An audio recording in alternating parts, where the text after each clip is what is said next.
'Twas the night before cookie day, and all through the house not a soul was stirring, not even a mouse. They were all waiting for the goodness to come with all the baking that was about to be done.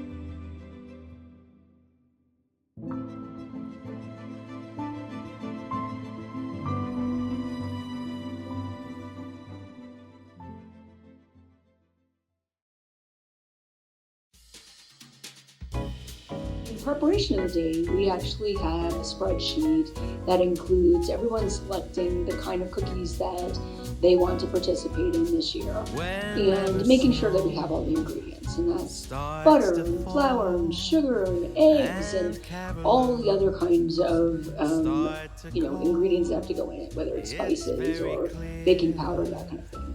So we start the day by reviewing where the stations are, whether it's supplies, utilities, tools, that kind of thing. And then everybody gets to kind of raise their hand and confirm what they'd like to participate in doing, and make assignments.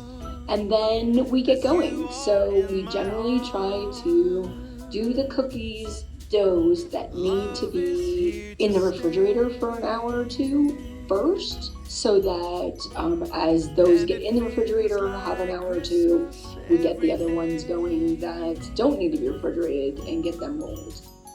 We actually made well over 1,400 cookies. Unfortunately, there was one cookie that didn't end up producing. We used a bad ingredient, and those were almond crescents. So had we made those, it would have been well over 1,550 cookies. The different types of cookies that we made this year included nut butter balls with pecans, icebox cookies that included cranberries, pistachios, and orange zest, spritz cookies, which are a pressed butter cookie, honey gingerbread cookies that are a traditional German cookie, peanut butter cookies with Hershey Kisses, ginger snaps, and then we made 3 different truffles. We made an Oreo truffle, a gingerbread truffle, and Buckeyes, which are peanut butter and chocolate. And then the last few cookies that we made was a Linzer cookie with a raspberry jam, lemon squares, and raspberry oat bars. We generally try to have everyone here by 8:30 in the morning. And if we're lucky, we finish baking off by about 6 p.m. with a start time of somewhere between 9 and 9:30 that we're mixing and starting to bake off some of the pre-mades. So we're an average of 10 to 12 hours of big time mixing and preparations. Taste-wise, I would say the nut butter balls. I do think the peanut butter kiss cookies came out really great this year, and the spritz were very consistent. I've worked on testing the kisses for salmonella, unwrapping the kisses, putting on parchment paper, and I think cookie dough wouldn't exist without me, okay? Because my work is, it's valuable. I'll give it a 7, because someone doesn't have their hair up, and it's not only me, guys. Just contaminating the cookies. What cookie are you most excited about? The peppermint kisses, for sure. Have you made the peppermint kisses yourself, or do you typically work with other people to make those? I work with others because I think they require my expertise. I gotta feed the masses. I gotta make sure they know the correct information,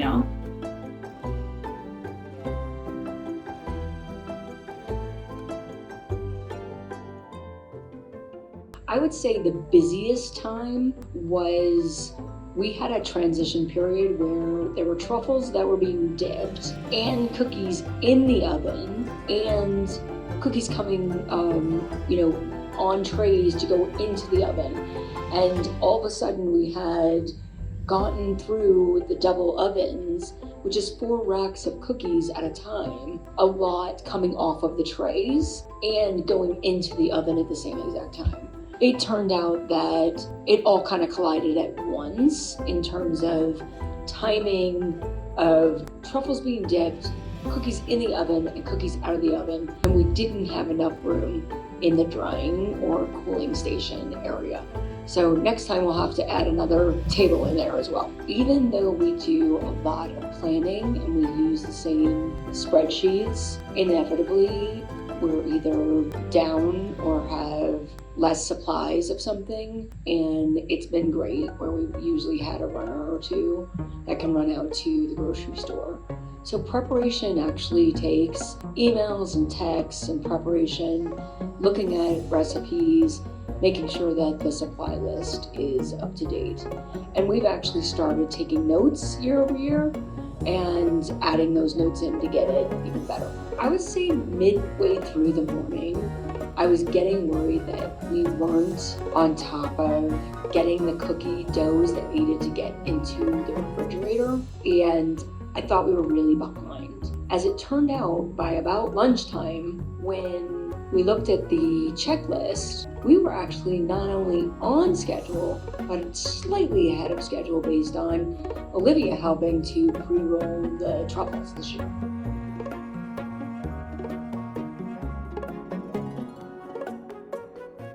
I am currently making peppermint kisses, or peppermint kiss cookies. They're like peanut butter blossoms, but with peppermints instead of chocolate. But they're only for my family because everyone else is being a hater and doesn't want them. They're good. I made a triple batch. Didn't realize they needed 6 egg yolks, and I just have like a bowl of egg whites sitting on the counter. I'm sure we Don't can know what to find do with it. something for those. Yeah, might make like an omelet. So I don't know. I'm gonna have to say so far we gotta go with a probably 7.5 out of 10 for the first quarter. What's my favorite? I love the peanut butter blossoms. I'm a peanut butter blossom girly at heart. To roll them because I'm gonna have to make like 80 bajillion of them, but they're really tasty. So I want to eat all the kisses after. The peanut butter blossoms you do every year, correct? Yes. Okay. I do. Perfect. I am a peanut butter blossom connoisseur. Girly. Yes. Yes. Yes.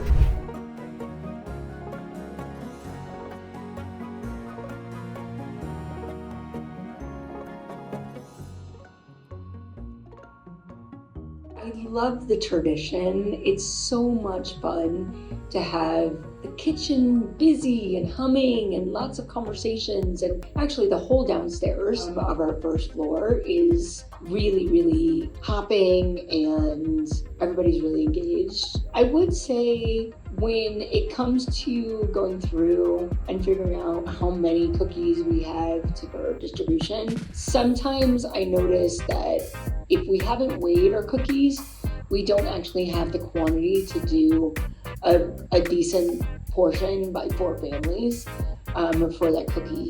And so the nut butter balls were a perfect example. This year we rolled them a little bit too big, so our quantity was down by about 35, 40 cookies, which is significant when you start dividing that by 4 families.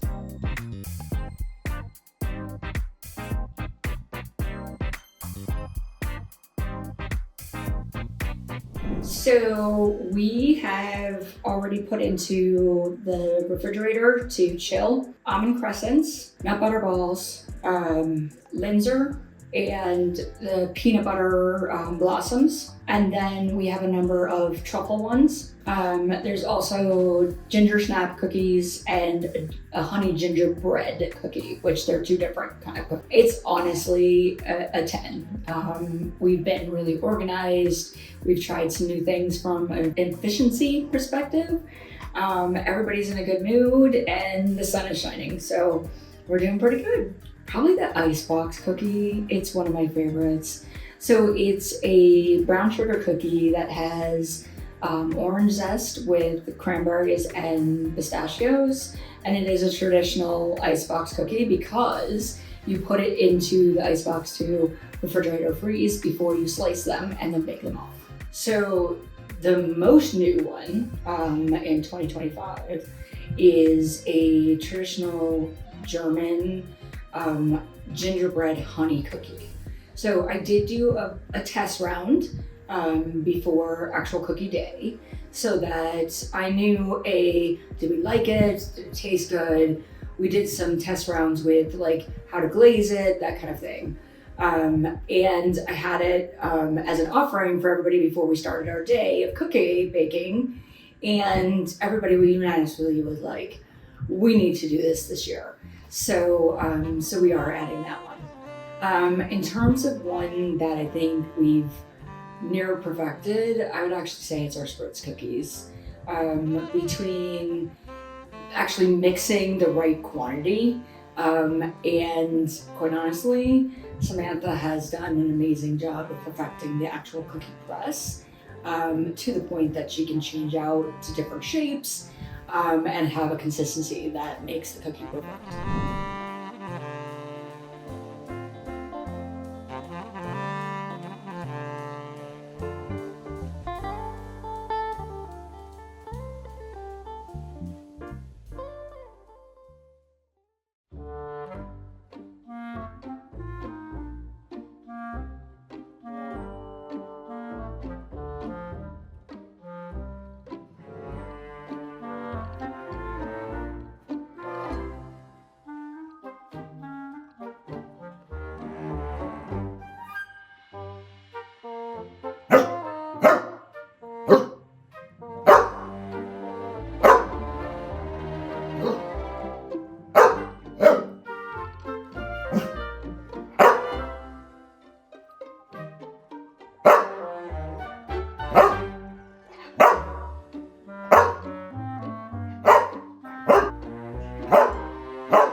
My first years of Cookie Days, first 2 years, were in an apartment, a small kitchen. We didn't have the kind of supplies. So that was my first year, actually, 1997. And then 1988, we had moved into our first house, and I had a decent sized kitchen, but not big. And we still, between Sarah and I, we still kind of divided and conquered on it. But over the years, I've had the blessing to renovate my kitchen and have my first floor be really ready to be a great cookie factory. And having that space is just phenomenal, and it makes it even more fun. I think it's just a lot of fun. There's some camaraderie in it. There's the good experience and memories.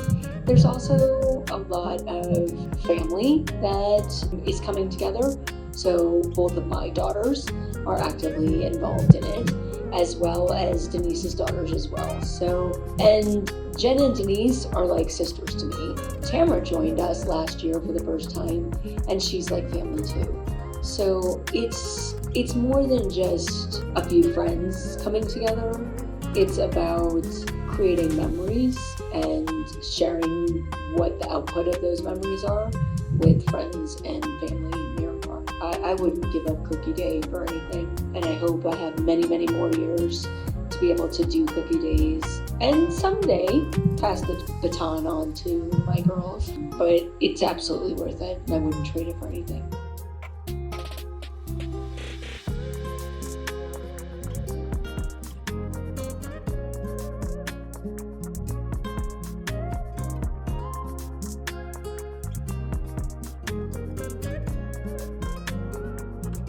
Cookie Day! I know if you talk to that top elf cookie, whatever that title is, she's going to tell you that it all came about because I was homesick and I was crying for grandma's cookies, and she felt guilty and she made it, started this tradition for our family. That's not how it happened. I didn't cry for those cookies. I was upset that I didn't get those cookies, but I wasn't crying for those cookies. And, me being the #1 dough rolling cookie dough to the king, my story has come.